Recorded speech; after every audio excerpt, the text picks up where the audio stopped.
Hey, Stoney here with another game of Mechabellum, and since today everybody is posting videos about the Phantom Ray, here's my video of the Phantom Ray. Let's go. At the bottom here, I am playing as a Fortified Specialist, and I am up against the Reasonable Tiger, playing as a Farseer Specialist. The MMR of this game for me was 2000, for my opponent is about high 1800. Alright, as he started with steel balls, crawlers, and triple arc lights, and I have to defend with marksman and sledges. Right off the bat, I noticed there will be a bit of a chaff clear issue, maybe not for the first round, but definitely for the second round. However, my marksmen are actually doing great work.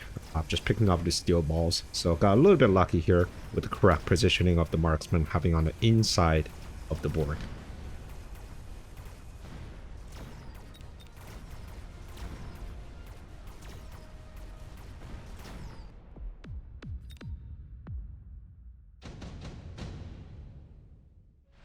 All right, round two.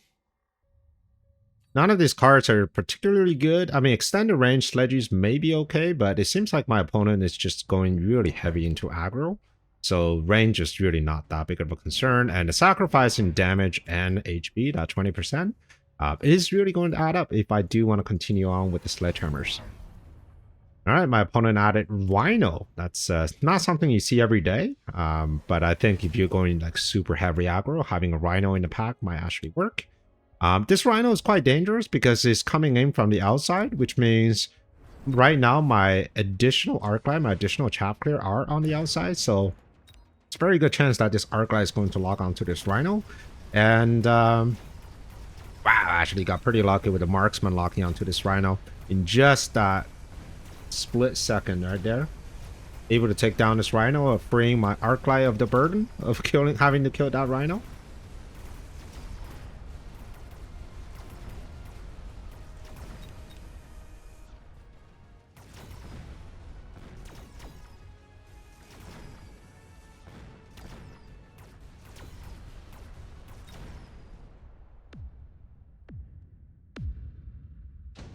Very good. Round three should be a unit drop. And here it is. Phantom Ray. Alright. Pick the Phantom Ray, and let's see what this unit does. So for me, I got these four attacks running on Phantom Ray. I have Cloak, Shield, Armor, and High Explosive Ammo. Now, you may wonder, Stoney, why don't you run range on Phantom Ray, a unit that has like 65 meters of range? Well, I'll tell you why.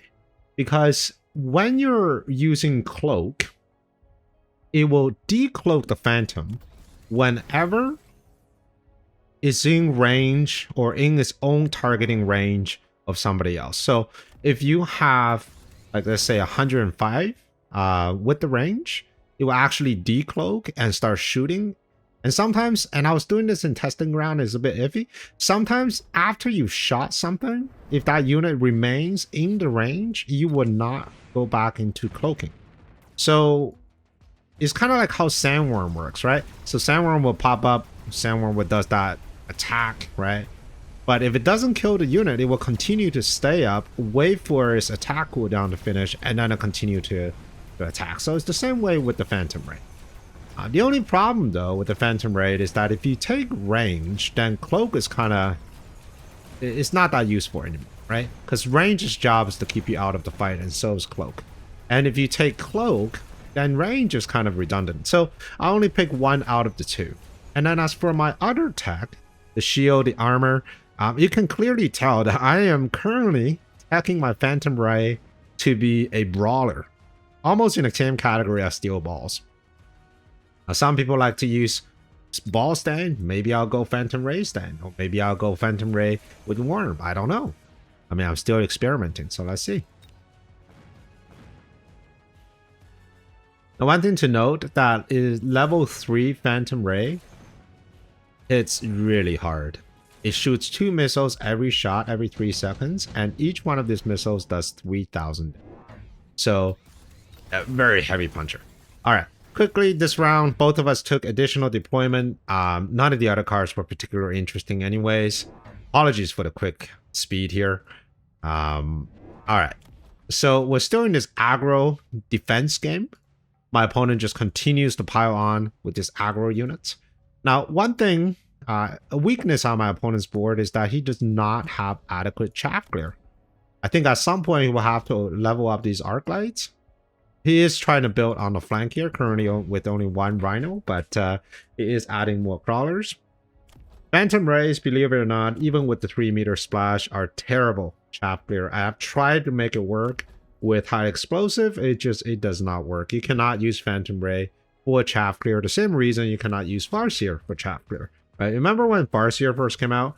And I was like, oh man, this unit can kill fans really quickly, right? And it can. Like if you have your fans or crawlers in a vertical formation, the Farseer can dispatch them in short time. But the moment your chaff starts to split like these crawlers right here, that's when your Farseer just stop working as a chaff clear. The same reason goes to like why arc lights, they don't work as well against loose crawlers. It's just because Farseer relies so much on its splash in order to kill small units, and the moment that thing is gone, then you really can't do anything. All right, so I was able to get a quick tower on the far right. However, my opponent got a even better tower timing. So I think he should be able to get me. Nope, just able to pick off his phantom. All right, Farseer finishing the job here. Great.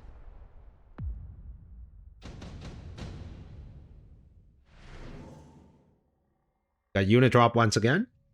One unit comp that's really excellent is the Phantom Ray and Typhoon. It almost works like the Foon boat, with the exception that it is now 3 of these units, and each one of them could deal just as much damage as a boat without having too much overkill. So a level 1 boat, I think it shoots for what, 2,000 something per rocket, and then it shoots 4. Was it 4 rockets? I think it shoots 4 rockets per volley. But the problem with those 4 rockets is that, yes, it works okay in giants, but anything not a giant, it just does overkill damage. Your Phantom Ray shoots 2 rockets per shot, and it's got 3 of them. So, in theory, maybe not level 1, but at least level 2, each one of these Phantom Ray does 4,000 damage times 3, 12k. In theory, a level 2 Phantom Ray out DPS is boat. So, pair them with a heavy chaff clear like a Typhoon, which also has some pretty crappy range. You get like this very potent combination. Now you may want to take range if you want your Typhoon to be the primary tank, but your Phantom Ray themselves are actually quite tanky. Level 2 Phantom Rays have, what is it, 8,339 HP, whereas the Typhoon level 1 has 13,000. But Typhoons are built to be that tanky unit, right? So Phantom Rays are actually pretty good. Is total HP. So if you count all 3 of the Phantom Rays for level 2, actually greater than that of a level 1 Typhoon. And there are equal costs, right? Level 2 Phantom costs 300. Level 1 Typhoon costs 300. So if you put it in that equation, I think, yeah, they're kind of in the same category. Same weight class, if you will. So what I'm trying to build is this Phantom Ray Typhoon combination, and I'm trying to take Cloak. Cloak allows the Phantom Rays to travel without being targeted, and then once it's engaged, it's able to fire and do its damage while tanking the damage for the Typhoon.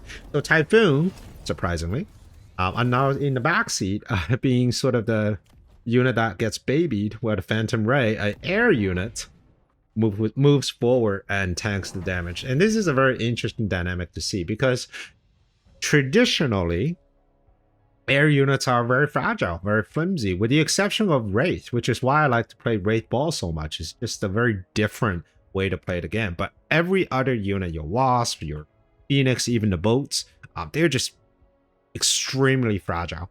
But Phantom Ray really shakes up that scene, and I'm very excited to see what the community comes up with. Maybe Woot will stop playing Foon Boat and instead playing Phantom Ray or Ray Boat. I mean, not Ray Boat, Foon Ray. It doesn't roll off your tongue like Foon Boat, right? I actually had a game with Woot earlier on, and he was doing mass Phantom Ray, just straight up Phantom Ray with crawlers, and that was very interesting to see. He actually tried to do a Ray boat with high explosive, but I don't know how successful that would be. I mean, I lost that game because I was being silly, but in a traditional fight, I don't know how effective that would be. All right, sorry, I rambled too much about the Phantom Ray. Let's get back into the game. We're actually getting very close to the end here. So what happened last game is that I actually got a cheeky tower.